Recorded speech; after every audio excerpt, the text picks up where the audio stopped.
Hello and welcome to On the House. I am Michael Wilt, Senior Manager of External Relations here at the Texas State Affordable Housing Corporation, and pleased to be your host on today's podcast, where we cover everything housing related.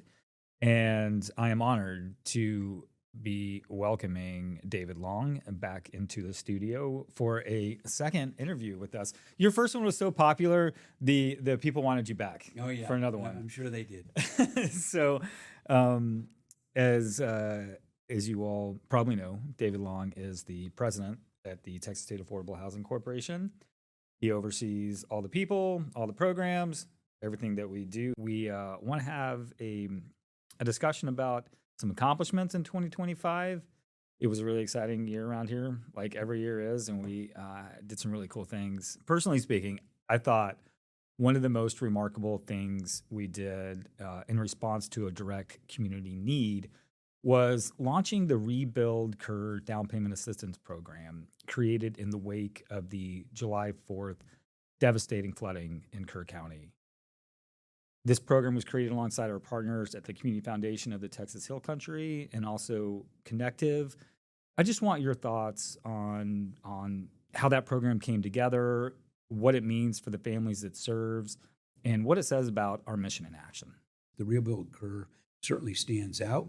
That opportunity became available, Michael. I think they actually first reached out to you looking for a partner. And as you know, I'm a huge fan of partnerships. TSAHC has 33 employees.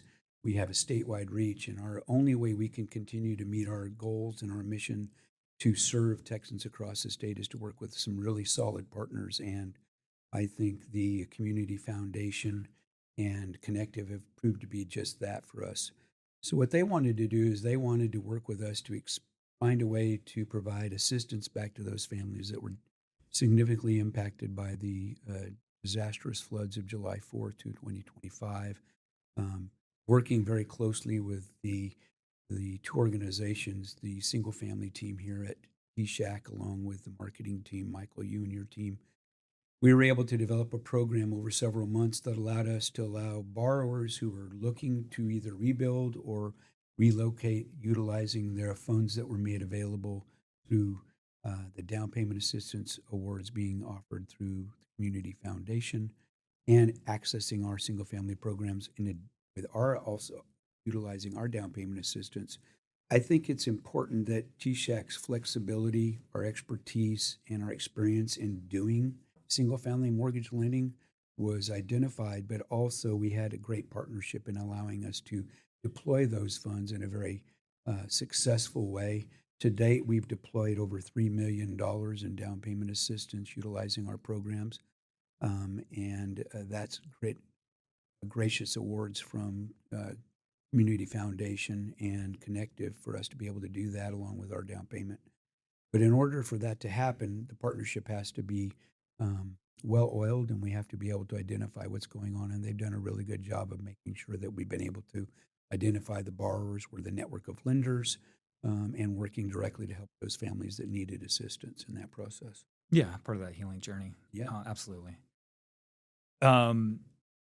Speaking about another vulnerable population, in addition to those that are struck by natural disasters, we've worked a lot with our Texans experiencing homelessness. And last year, we hosted our second permanent supportive housing symposium.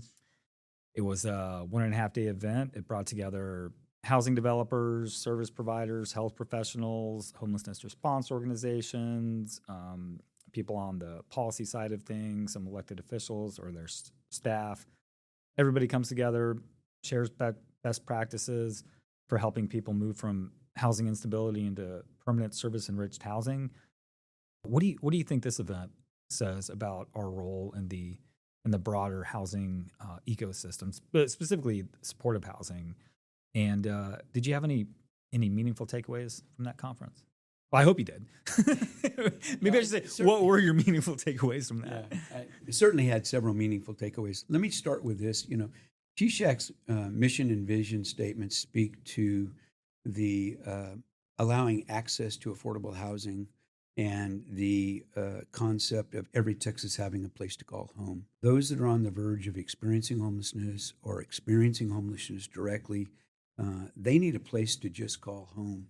And I think the symposium that TSAHC has developed over the last several years as a spin-off, if you will, in addition to the institute that we've done to bring additional PSH housing put it on the ground through our development partners, has really just brought together the expertise and the knowledge base so that we can further define how best to deliver that very essential housing need to those that are really seeking a place just to be um, off the streets.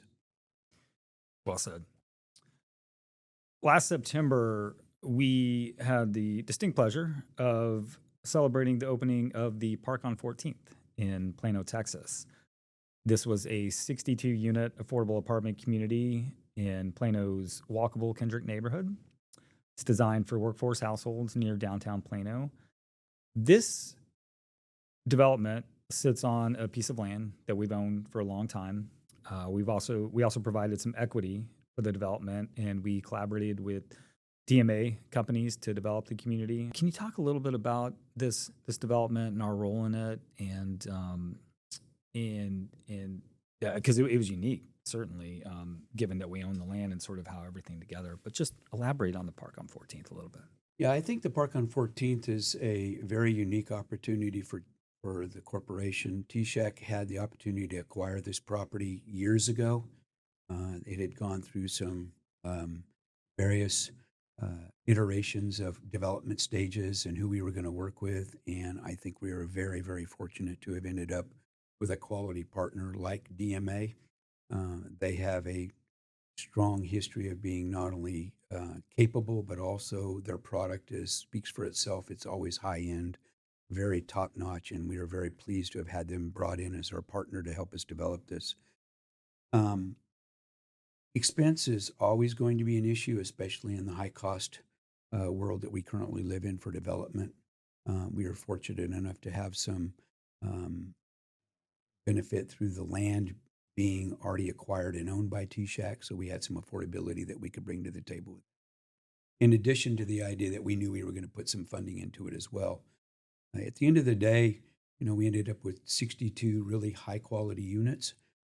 I think the property, I was able to attend the grand opening. The property was extremely well done. I'm looking forward to having it leased up and finalized so that we can show that we're providing affordable housing to those that are in need. Yeah, and we were honored to be joined by the mayor of Plano Yes. at the grand opening, and also another council member. And I think that really speaks to the need that we are addressing in the community, the need for quality, affordable housing to address for the workforce that keeps Plano running. Yeah. And sometimes they can't afford to live in Plano. And so, brand new community that was affordable for the people that keep Plano Walking running. distance to a lot of the amenities, Absolutely. not to mention the downtown area. So being on the transit corridor, just access to a lot of amenities that most families look for when they're looking for a place to live. Those are some of the highlights that I wanted to call out for 2025. But I'm curious if there's anything else you wanted to highlight about our work from last year. Yeah, certainly. I think the corporation has a much broader scope of programs and assistance that we provide beyond what we've talked about. So the first one I'd mention, you've already talked about a little bit, is the Texas Foundations Fund, or TFF. Every year our board authorizes so much money for us to be able to grant to nonprofits that we are going to work with. We use those funds for either rehab or tenant services or whatever they might be able to utilize those for related to housing needs in their communities. And in 2025, we had 85 awardees that we awarded $1.25 million to in total. I think that really speaks a lot to our ability to be part of the ecosystem that continues to be in great need for assistance. And nonprofits, being great partners, typically have a very hands-on, boots-on-the-ground approach to the communities they're working in. And so we're very appreciative to have them participate with us, but are very appreciative of the ability that we have and able to afford to allow $1.25 million of our resources to go out to those areas and the nonprofits that they serve. Absolutely. And I think this year will eclipse the $10 million mark. That's right. That's right. I might also mention a couple other things that we've done over the last 2025. Some of them are still in the works. Some of them have been finished. Some of them are always going to be ongoing. But in 2025, we furthered our development with an award that we received from Texas Department of Transportation related to the I-45 corridor expansion project, where they had asked us to come on board as their nonprofit partner to help them deploy funds towards housing impacted communities or communities in the Houston area. I'm very proud of the fact that, Michael, you and your team have worked through that revitalization effort, and we've gotten the revitalization plan almost finalized in the first year and a half that we've been working on that. We will soon be ready to start deploying over $25 million worth of funds once we have TxDOT's approval on that. I think that is a huge statement of not only our ability to be flexible and to align with other partners that we work with, or it be in the private sector or at the state level. It says a lot about our ability to just be a good partner, that we were sought out and we're going to be able to do that. And I think the other thing I would mention is, the heirs property coalition that we were asked to join and that you continue to be a part of for TSAHC. I think the corporation has just a lot of unique staff capabilities, and our ability to morph as needed and to be flexible on the fly, if you will, is just been essential to meeting the needs where the need comes to us, and we have an ability to assist in that process. We may not be the only partner, but we are a big partner in that process, and I appreciate the ability to be able to help where we can. Well said. Our guest today was David Long, TSAHC president. We appreciate your time, David. You bet. Thanks Thank so you much. for the opportunity, Michael. I appreciate it. Of course.